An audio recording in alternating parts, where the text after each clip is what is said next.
나는 은퇴만 하면 하고 싶었던 일들, 꼭 이루고 싶었던 버킷리스트가 수두룩했어. 그중 하나가 바로 세계 일주였지. 30년 넘게 직장 생활하면서 받는 스트레스도 많았고 가족들 뒷바라지하느라 여유가 없었잖아. 그래서 딱 은퇴하는 순간부터 내 인생을 좀 편하게 즐겨보자 싶었단 말이지. 근데 막상 퇴직금 3억 들고 떠나보니까 이게 마냥 꿈 같은 여행이 아니더라고. 나중에 돌아보니 남은 건 오히려 빈 주머니와 건강 잃은 내 모습뿐이었어. 많은 사람들이 노후에는 자유롭게 여행이나 다니면서 편히 쉬고 싶다라고 꿈꾸곤 합니다. 물론 그렇게 살 수 있다면 얼마나 좋을까요? 하지만 은퇴 후 삶은 생각보다 길고 변수가 아주 많죠. 경제적으로도 안정적이어야 하고 건강도 챙겨야 하고 무엇보다 인간관계나 일상의 루틴도 어느 정도 유지해야 합니다. 내가 원하던 행복한 노후가 꼭 값비싼 여행만으로 이루어지는 게 아니라는 것을 직접 겪기 전에는 깨닫기 어려울 수 있습니다. 그래서 오늘은 실제로 퇴직금만 믿고 무작정 여행에 뛰어든 은퇴자들의 이야기를 해볼까 해요.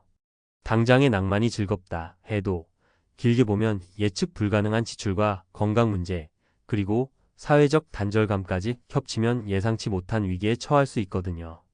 적절한 계획과 대비 없이 무작정 떠나는 은퇴 여행은 오히려 내 노후를 갉아먹는 독이 될 수도 있다는 사실, 이번 글을 통해 함께 생각해보면 좋겠습니다.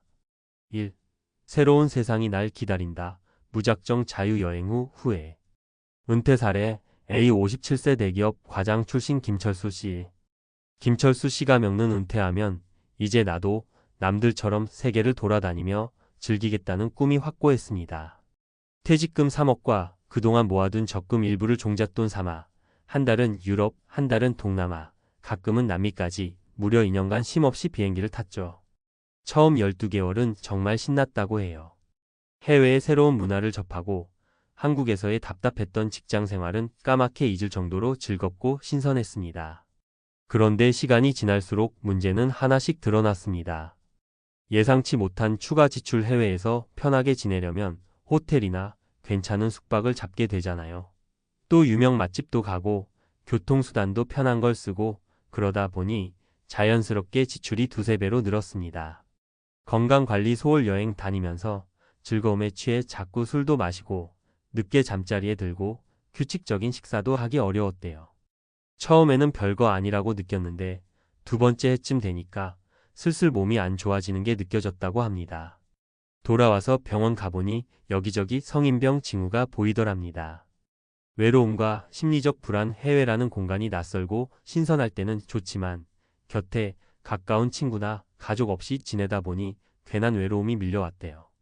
한국에 돌아갈 때마다 앞으로 내가 뭘 해야 하지? 하는 불안감도 더 커졌다고 해요. 결국 2년쯤 여행하고 돌아왔을 때는 원금 3억에서 절반이 훌쩍 넘게 사라졌고 게다가 집을 팔아 마련한 돈 일부를 더 쓴 상태. 돌아와서는 별다른 수입원이 없으니 심적으로 엄청 불안했다고 합니다. 여행 다닐 때는 몰랐는데 막상 집에 와서 보니 내가 가진 돈은 바닥이 보이고 몸 건강도 안 좋고 다시 일하고 싶어도 그마저도 쉽지 않은 나이더라고요. 이런 식으로 후회를 토로하곤 했습니다. 2. 남들은 다 하는데 나는 왜 못해? 무리한 장기 해외 거주. 은퇴 사례. B 60세 학교 교사 출신 박미영 씨. 박미영 씨가 겪는 60세가 되자 정년퇴직을 했습니다. 워낙 교사 생활을 오래 하면서 학생들하고만 어울렸고 개인적으로 큰 도전을 해본 적이 없었대요. 그러다 어느 날 유튜브나 블로그를 보니 은퇴 후 필리핀이나 태국에 장기 거주하는 분들이 꽤 있어 보이는 거예요. 내가 한국에서 아등바등 살기엔 물가도 비싸고 날씨도 겨울에는 춥고 차라리 따뜻한 나라에서 좀 저렴하게 살면서 여유롭게 지내면 좋지 않을까? 이런 생각을 했죠.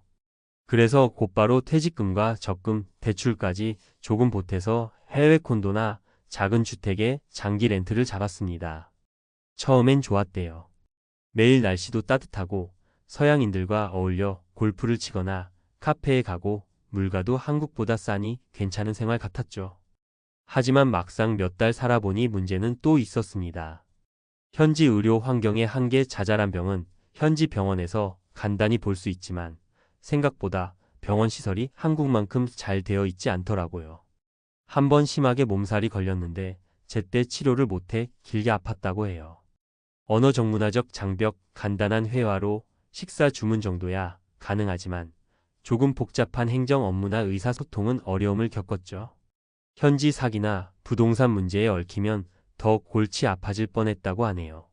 사회적 단절감 날씨나 물가가 좋은 곳에선 은퇴자들끼리 친목 모임을 하기도 하는데 그게 정말 내 사람들이 될 수 있는지는 또 다른 문제였어요. 가끔 한국 오갈 때마다 친구들은 이미 각자 삶이 있고 자녀들도 본인 가정에 바쁘니 외로움을 많이 탔다고 합니다. 결국 박미영 씨는 장기 거주라는 선택이 생각보다 만만치 않음을 깨닫고 1년 정도 만에 귀국했습니다. 그런데 돌아와 보니 이미 쓴 돈이 만만치 않고 다시 집을 구하거나 생활 기반을 만드는 데 비용이 또 들더랍니다. 남들은 해외에서 잘 산다는데 나는 왜 이렇게 힘들지? 하면서 좌절감도 크게 느끼고 노후에 대한 불안감이 점점 커졌다고 해요. 3. 잠깐만 쉰다더니 나는 이제 뭐 먹고 살지? 임시로 떠난 휴식이 길어질 때.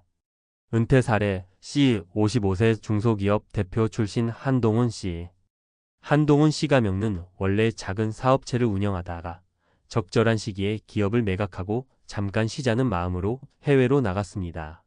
워낙 스트레스가 많았고 사업을 어느 정도 성공적으로 마무리했다 싶어 잠시의 휴식을 가지려던 거였죠.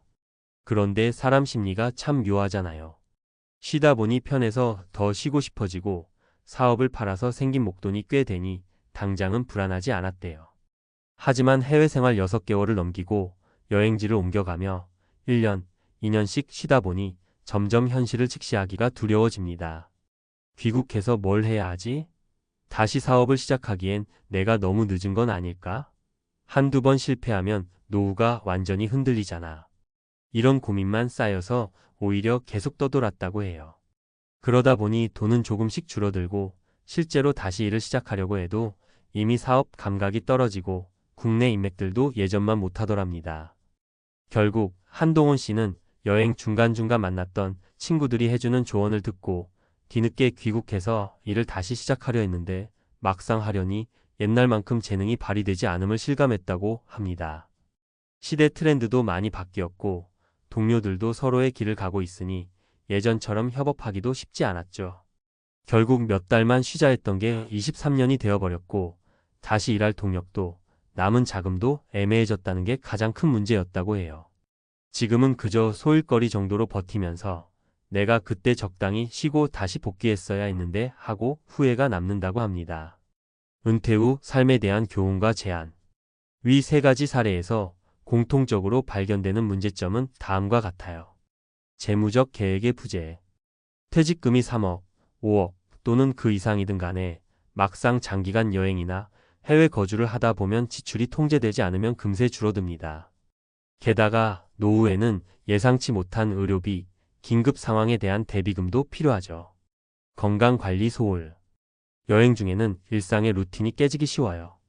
규칙적인 식사와 운동, 적절한 수면이 어려워지다 보면 건강은 금방 나빠질 수밖에 없습니다. 사회적 연결 부족. 은퇴 후에는 직장이라는 조직에서 자연스럽게 형성되던 인간관계를 잃기 쉽습니다. 해외를 떠돌면 가족이나 친구와도 멀어지고 심리적 고립감이 심해질 수밖에 없죠. 향후 진로 고민과 대비 미비. 은퇴 후에도 인생은 계속됩니다. 완전히 일을 놓고 싶지 않더라도 취미나 소일거리, 파트타임 등 여러 형태로 활동을 지속할 수 있어야 경제적 심리적으로 안정감을 얻을 수 있습니다. 그렇다면 어떻게 해야 할까요? 장기 단기 목표를 나눠서 여행 계획 세우기. 무조건 한 번에 오래 떠난다보다는 짧게 여러 번 다니거나 여행 중간에 국내에 들러 건강검진과 재무 점검을 받는 등 계획적인 휴식 점검을 권장합니다. 여유 자금과 건강보험, 긴급 자금 계획. 여행 중에도 나에게 예기치 못한 일이 생길 수 있다는 전제하에 의료비나 갑작스러운 귀국 비용 등을 포함해 별도의 비상금을 확보해 두어야 합니다. 사회적 관계 유지. 해외에 있어도 가족이나 친구들과의 소통 채널을 꾸준히 유지하고 은퇴자, 커뮤니티나 동호회 등을 통해 새로운 사람들과 교류하는 것이 중요합니다. 은퇴 이후에도 할 수 있는 일을 미리 생각하기.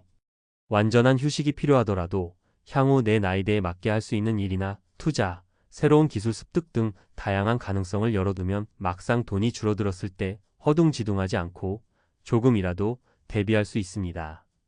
결론. 퇴직금 3억 들고 떠난 60대 여행자의 최후. 모든 걸 잃은 은퇴자의 고백이라는 말이 자극적으로 들리지만 실제로 이런 사례는 우리 주변에 적지 않게 존재합니다.